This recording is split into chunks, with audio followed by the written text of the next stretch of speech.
Hello friends, स्वागत है आपका हमारे इस यूट्यूब चैनल जीएस भंडार विद कौशल में। पिछले वीडियो में हम लोग मराठा साम्राज्य का अध्ययन कर चुके हैं। आज हम मुख्य रूप से अंग्रेज जो आते हैं उनके गवर्नर, गवर्नर जनरल और वायसराय के संबंध में पढ़ने वाले हैं। तो सबसे पहले क्या रहा था अंग्रेज़ों का इतिहास, क्या रही थी पृष्ठभूमि, स्टार्टिंग से थोड़ा सा जानने का प्रयास करते हैं। तो जैसा कि आप लोग को पता है कि 1600 ईस्वी में अंग्रेज़ों का आगमन भारत होता है, यानी कि जो ब्रिटिश होते हैं वो जलमार्ग के थ्रू भारत आते हैं। ब्रिटिशों का आगमन होता है। ये भारत में जो आते हैं ये मुख्य रूप से जो आते हैं व्यापार करने के उद्देश्य से आते हैं और लगभग भारत में व्यापार कर भी रहे होते हैं। लगभग 150 साल तक ये भारत में व्यापार करते हैं, लेकिन उसके बाद ये भारत के राजनीतिक मामला में हस्तक्षेप करने लगते हैं। और जो पहला राजनीतिक मामला था वो था आपका 1757, जो आपका प्लासी की लड़ाई। 1757 ईस्वी में प्लासी की लड़ाई होती है अंग्रेज और सिराजुद्दौला के बीच। और इस युद्ध में जो बंगाल वाला एरिया जो होता है, ये जो बंगाल वाला एरिया होता है, ये बंगाल को अपने कब्जे में अंग्रेज ले लेते हैं। और जब इनका यहाँ पे क्षेत्र विस्तार होता है तो यहाँ पे अपना शासन चलाने के लिए जो अंग्रेज होते हैं वो यहाँ पे अपने एक अधिकारी की नियुक्ति कर देते हैं और उसी को गवर्नर कहा गया। तो प्लासी की लड़ाई में जो महत्वपूर्ण भूमिका निभाते हैं वो अंग्रेज आपके कौन थे? तो वो थे रॉबर्ट क्लाइव। और यही बंगाल के पहले गवर्नर के रूप में नियुक्त होते हैं। तो ये रहा 1757 प्लासी की लड़ाई के तहत पहले गवर्नर। उसके बाद 1757 ईस्वी के बाद आपको पता है कि 1757 प्लासी की लड़ाई युद्ध को जीतने के बाद 1764 में एक और निर्णायक युद्ध होता है। 1764 में बक्सर का युद्ध, और इस बक्सर का युद्ध अंग्रेज अपने सैन्य शक्ति के दम पे जीत जाते हैं और 3 महाशक्तियों को हराते हैं, जिसमें आपके मीर कासिम, आपके मुग़ल शासक जो थे, आपके जो मुग़ल बादशाह शाह आलम द्वितीय और अवध के नवाब शुजा-उद-दौला, इन तीनों को अंग्रेज जो होते हैं हरा देते हैं। और इसके बाद अंग्रेज़ों का जो विस्तार हो जाता है वो बंगाल वाले क्षेत्र पर तो था ही, बंगाल वाले क्षेत्र के साथ साथ मद्रास एवं बम्बई वाले क्षेत्र पर भी इनका अधिकार हो जाता है। और यहाँ भी क्या हो जाता है, यहाँ भी गवर्नर बैठा दिए जाते हैं। लेकिन आगे एक एक्ट लाया जाता है, एक अधिनियम लाया जाता है, क्योंकि धीरे धीरे भारत में अपना साम्राज्य अंग्रेज बढ़ा रहे होते हैं और इसके शासन को रेगुलेट करने के उद्देश्य से ही 1773 ईस्वी में आपका एक एक्ट लाया जाता है जिसे का नाम था रेगुलेटिंग एक्ट। और इस एक्ट के तहत जो पहले से गवर्नर बने आ रहे थे वो उनका नाम चेंज करके बंगाल का गवर्नर जनरल कर दिया जाता है। बंगाल का जो गवर्नर जनरल होता है वो इसका और इसका अर्थात बम्बई और मद्रास वाले क्षेत्र भी बंगाल वाले गवर्नर के अधीन आ जाते हैं। अर्थात 1773 के रेगुलेटिंग एक्ट के तहत बंगाल के गवर्नर को बंगाल का गवर्नर जनरल बना दिया जाता है। बंगाल का गवर्नर जनरल के बाद समझिए कि यहीं से आपका 1757 जो प्लासी की लड़ाई, अर्थात जो बंगाल अंग्रेज़ों का जो पहला जीता हुआ क्षेत्र होता है, यहीं से समझिए कि एक तरह से भारतीयों पर शोषण होने की परंपरा शुरू हो गई थी। भारतीयों पर जो जुल्म होने शुरू हो गए थे और धीरे धीरे 1764 बक्सर युद्ध को जीतने के बाद 1773 के रेगुलेटिंग एक्ट के तहत बंगाल का गवर्नर जनरल बन गया। इसके बाद 1773 के बाद आगे की एक घटना है, 1833 का एक एक्ट आता है। 1833 के चार्टर एक्ट के तहत जो बंगाल के गवर्नर जनरल होते हैं उन्हें भारत का गवर्नर जनरल बना दिया जाता है।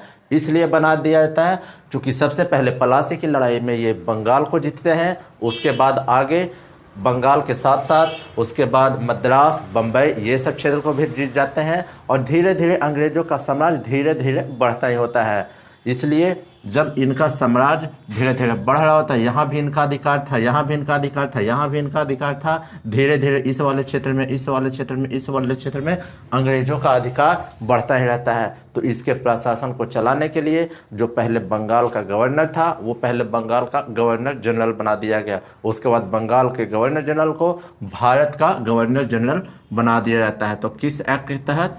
तो ये आपका 1833 के चार्टर एक्ट के तहत बना दिया जाता है। इसके बाद 1833 के बाद एक घटना है आपका 1857।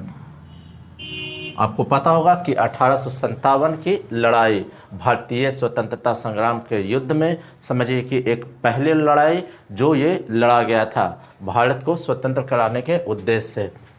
1857 की लड़ाई के बाद ब्रिटिश एक तरह से समझिए कि भारत के सर्वे सर्वा बन जाते हैं और धीरे धीरे अपना साम्राज्य भारत में काफ़ी क्षेत्र में ये फैला चुके होते हैं। तो अब तक ये जितना भी शासन होता है, चूँकि ये ब्रिटिशों का जो आगमन होता है, ये समझिए कि एक कुछ व्यापारियों का दल होता है जिसे ईस्ट इंडिया कंपनी के नाम से जानते हैं। तो अब तक जो ब्रिटिश आगमन था, बंगाल के गवर्नर थे, बंगाल के गवर्नर जनरल थे, उसके बाद भारत के गवर्नर जनरल थे।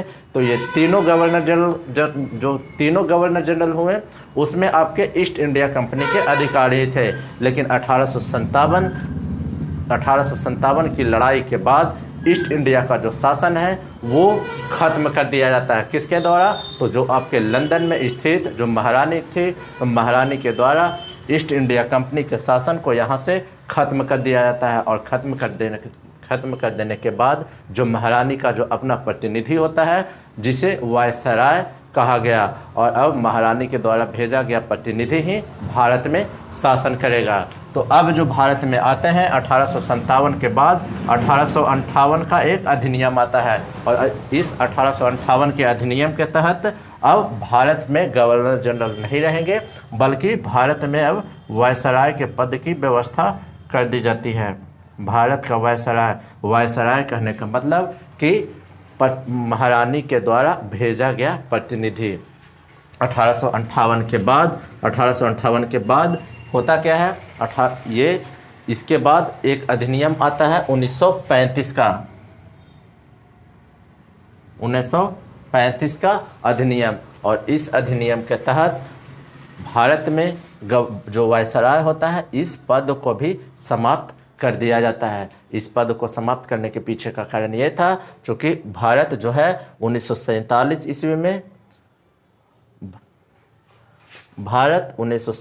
ईस्वी में आज़ाद हो गया होता है, यानी कि स्वतंत्र हो गया होता है।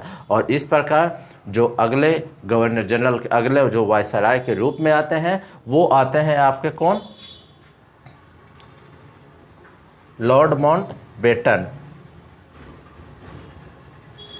अगले वायसराय के रूप में आते हैं लॉर्ड माउंटबेटन। लेकिन क्या यहाँ पे लॉर्ड माउंटबेटन जो आते हैं, क्या उन्हें वायसराय कहना उचित था? नहीं, क्योंकि जब जैसे ही भारत स्वतंत्र होता है, तो भारत में स्वतंत्र होने के बाद जो अगला वायसराय बना दिया जाता है, वो लॉर्ड माउंटबेटन को बना दिया जाता है। लेकिन जैसे ही ये बनते हैं, तो भारत में कई जगह इसका विरोध होने लगता है कि जब भारत स्वतंत्र हो गया है, तो फिर ब्रिटेन के द्वारा भेजा गया प्रतिनिधि ही यहाँ पे शासन क्यों करेगा, हम लोग का प्रतिनिधित्व क्यों करेगा। तो इसलिए लॉर्ड माउंटबेटन बस कुछ ही समय के लिए रहते हैं, और इन्हें वायसराय का पद न देकर इन्हें भारत का फिर से गवर्नर जनरल ही बोला जाता है, अर्थात स्वतंत्र भारत का गवर्नर जनरल।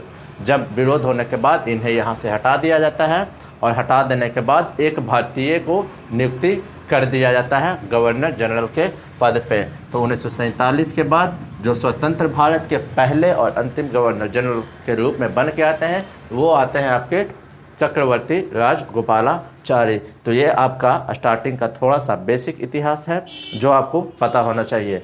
तो यही हम लोग पढ़ लेते हैं कि कैसे कैसे किस क्रम में हम लोग को पढ़ना है। यानी कि सबसे पहले बंगाल में गवर्नर, चूँकि एक क्षेत्र जीता तो बंगाल में गवर्नर हुए, उसके बाद 2 क्षेत्र और जीतते हैं और उसको बंगाल के अधीन कर दिया जाता है, तो बंगाल के गवर्नर को बंगाल का गवर्नर जनरल बना दिया जाएगा। उसके बाद और साम्राज्य जीतते हैं तो फिर उसे भारत का गवर्नर जनरल बना दिया जाता है। उसके बाद 1857 की लड़ाई के बाद 1858 के अधिनियम के तहत जो भारत के गवर्नर जनरल थे उसे भारत का वायसराय बना दिया गया। स्टार्टिंग का जो 3 था उसमें ईस्ट इंडिया कंपनी का शासन चल रहा था, लेकिन 1858 के अधिनियम के तहत जो महारानी होती है वो ईस्ट इंडिया कंपनी के शासन को समाप्त कर देती है और वहाँ का प्रतिनिधि अपने प्रतिनिधि को दे देती है, जिसे वायसराय कहा जाता है। तो यहाँ से आपका वायसराय आ जाते हैं। उसके बाद भारत आज़ाद हो जाता है तो फिर से उसे स्वतंत्र भारत का गवर्नर जनरल बोला जाता है। तो ये रहा आपका बेसिक जो आपको पता है होना चाहिए। तो सबसे पहले जो बंगाल के गवर्नर का काल रहा वो 1757 से 1773 तक, 1757 से 1773 तक। पूछ देगा किस युद्ध के बाद, तो आपको पता है कि प्लासी की लड़ाई ही पहली लड़ाई थी जिसमें अंग्रेजों ने बंगाल पे अधिकार किया था। तो 1757 में प्लासी के युद्ध के बाद जो रॉबर्ट क्लाइव होते हैं वो पहले गवर्नर के रूप में आते हैं। ये आपका पहला गवर्नर और ये आपका अंतिम गवर्नर के रूप में आते हैं। तो बंगाल का जो पहले गवर्नर थे वो होते हैं रॉबर्ट क्लाइव। किस युद्ध को जीतने के बाद, तो 1757 प्लासी की लड़ाई जीतने के बाद। इसके बाद 1757 से 73 के बाद 1774 से 1833 तक बंगाल के गवर्नर जनरल आते हैं। चूँकि प्लासी के युद्ध में इन्होंने बंगाल को जीता था, इसके बाद 1773 के रेगुलेटिंग एक्ट के तहत इन्हें बंगाल का गवर्नर जनरल बना दिया जाता है। और साथ ही साथ जो मद्रास होता है, जो बम्बई होता है, इस क्षेत्र को उसके अधीन कर दिया जाता है। और इस प्रकार जो पहले बंगाल के गवर्नर जनरल बन के आते हैं वो आपके वारेन हेस्टिंग्स होते हैं। तो ये भी आपको ध्यान रखना है। इसके बाद अंग्रेज़ों का साम्राज्य धीरे धीरे और बढ़ता है, तो ये बंगाल के गवर्नर जनरल न कहला के ये भारत के गवर्नर जनरल कहलाने लगते हैं। कब, तो 1833 से 1858 तक। तो 1833 के चार्टर एक्ट के तहत इन्हें भारत का गवर्नर जनरल बना दिया जाता है। तो ये पॉइंट और ये पॉइंट भी आपको ध्यान रखना है। और इस प्रकार जो भारत के पहले गवर्नर जनरल बन के आते हैं वो होते हैं लॉर्ड विलियम बेंटिंग। इसके बाद 1858 से 1947 अर्थात भारत की आज़ादी का प्रयत्न जब से शुरू हुआ 1857 से, और कब आज़ाद हुआ भारत, तो 1947। लगभग 100 साल तक जो रहते हैं भारत में वो भारत के वायसराय होते हैं। यानी कि भारत की आज़ादी के लिए जो प्रयत्न शुरू हुआ और कब जाके ख़त्म हुआ तब तक भारत में वायसराय ही होते हैं।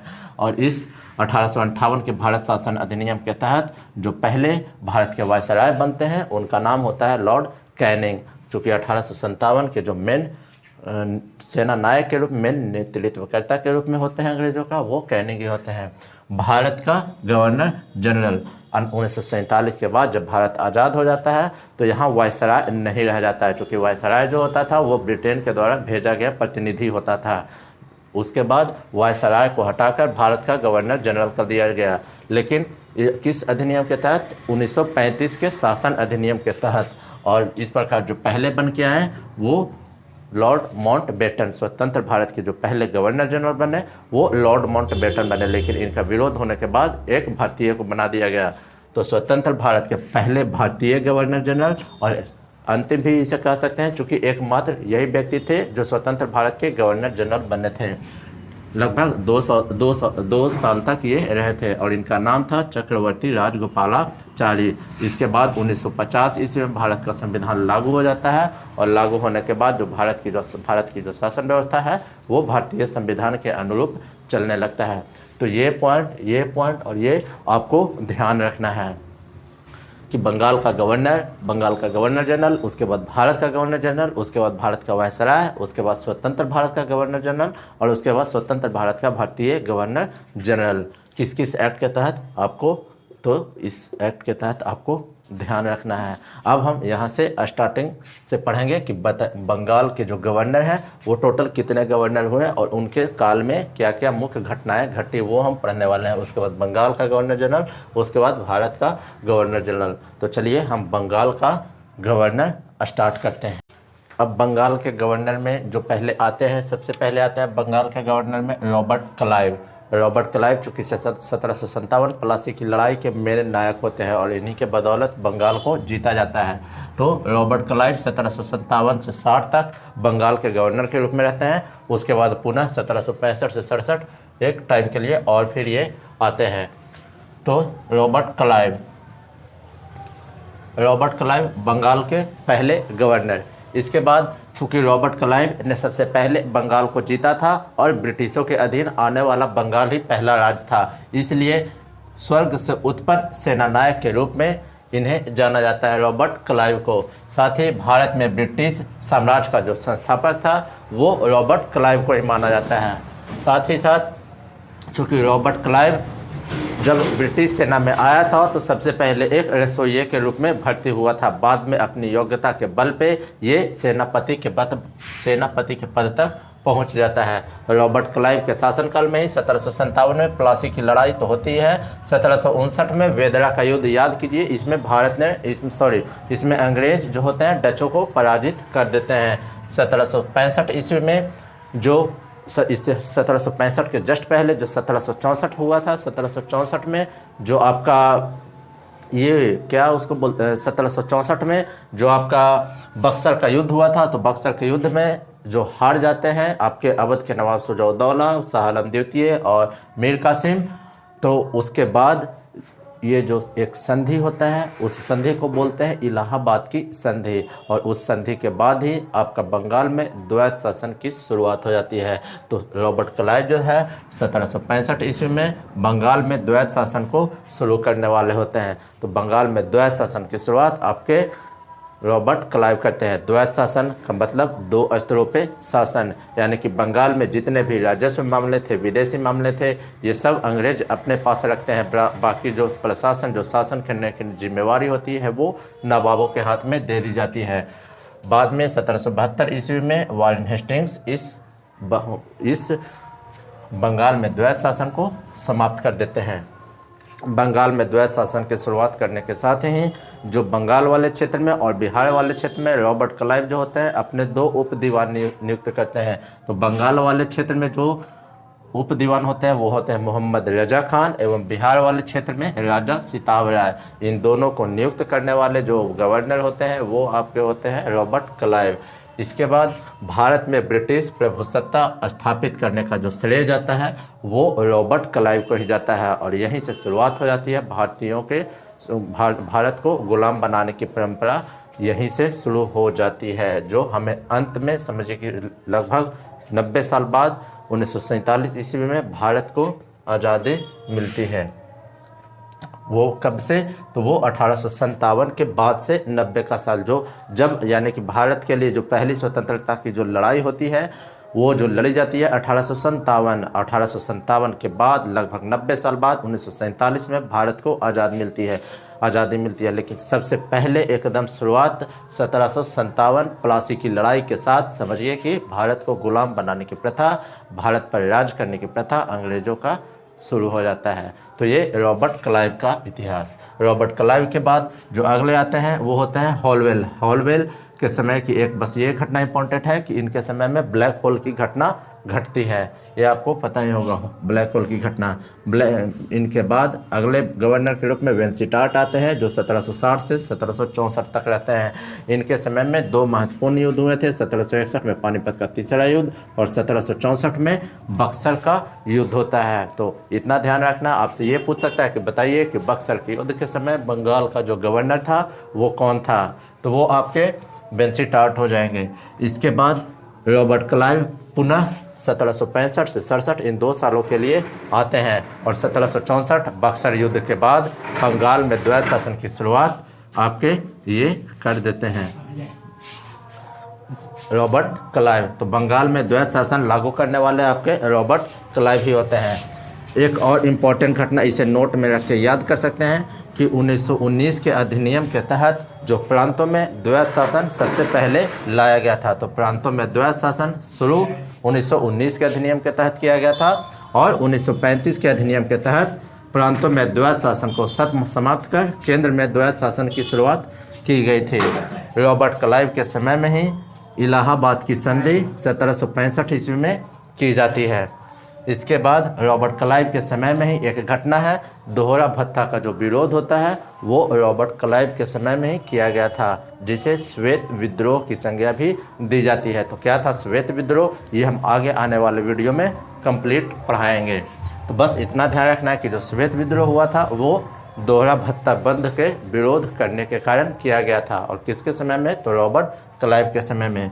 और अंत में यही है कि रॉबर्ट क्लाइव जो होते हैं यहाँ से इंग्लैंड यानी लंदन जाने के बाद ये वहाँ पे सुसाइड अटेम्प्ट कर लेते हैं, यानी कि आत्महत्या कर लेते हैं। तो बताइए ऐसा कौन सा बंगाल का गवर्नर था जो इंग्लैंड में जाने के बाद आत्महत्या कर लेता है? तो वो आपके रॉबर्ट क्लाइव हो जाएंगे। तो ये सारा पॉइंट आपको ध्यान रखना है। इसके बाद कुछ समय के लिए वेरेलास्ट आते हैं 1767 से 69। इन्हीं के समय में जो पहला आंग्ल मैसूर युद्ध होता है वो लड़ा जाता है। इसके बाद आते हैं कर्टियर 1769 से 72, इनका टाइम पीरियड रहता है। तो कर्टियर के समय में ही आधुनिक भारत का जो पहला अकाल पड़ा था, जो 1770 ईस्वी में पड़ा था, ये कर्टियर के समय में ही पड़ा था। तो बताइए, ये क्वेश्चन आपसे पूछता है कि बताइए बंगाल में जो सबसे पहले बार अकाल पड़ा था 1770 ईस्वी में, उस समय बंगाल के गवर्नर कौन थे? तो ये आपके कौन होते हैं? तो कर्टियर होते हैं। और हमने आपको पहले बता भी चुके हैं, ये जो अकाल पड़ता है ये ब्रिटिश स्पॉन्सर्ड अकाल होता है। जो बंगाल में द्वैत शासन की नीति अंग्रेज चला रहे होते हैं, उसी का ये परिणाम होता है कि बंगाल वाले क्षेत्र में भीषण अकाल पड़ता है। इसके बाद जो सबसे अंत में आते हैं गवर्नर के रूप में बन के, ये आते हैं वारेन हेस्टिंग्स 1772 से 85 तक रहते हैं। और ये आते के साथ ही सबसे पहला काम जो करते हैं द्वैत शासन को समाप्त कर देते हैं। तो ये स्टार्टिंग के बंगाल के जो गवर्नर का इतिहास रहा 1757 से 1773 तक। इसके बाद 1773 के रेगुलेटिंग एक्ट के तहत ही जो आपके बंगाल के जो गवर्नर होते हैं, यही गवर्नर को आगे बंगाल का गवर्नर जनरल बना दिया जाता है। तो अब बंगाल के गवर्नर जनरल का इतिहास हम आगे अगले वीडियो में पढ़ेंगे। और बंगाल के गवर्नर जनरल बन के कौन आएंगे?